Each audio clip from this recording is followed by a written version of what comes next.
Social मीडियामुळे लोकांना असं वाटतंय की मी फेमस व्हावा, 4 लोकांनी ओळखावं. हे इनटँजिबल गोष्टी आहेत फ्रँकली सांगायचं झालं तर. कंटेंट तुम्ही तुमच्या स्वतःसाठी अगोदर जनरेट करा.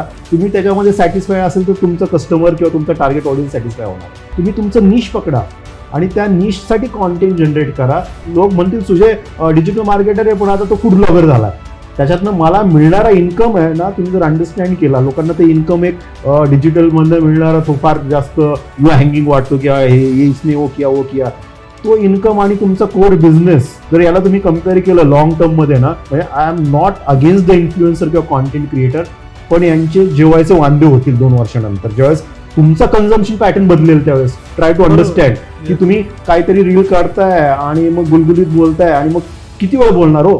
2 वर्षानंतर तुम्हाला पर्याय आहे का? आणि ह्या माणसानी आई वडिलांना बायकोला इन्व्हॉल्व्ह करून फक्त ह्युमरस केलंय, त्याचा स्किल सेट्स काय? 2 वर्षानंतर लोक हे नाही बघणार.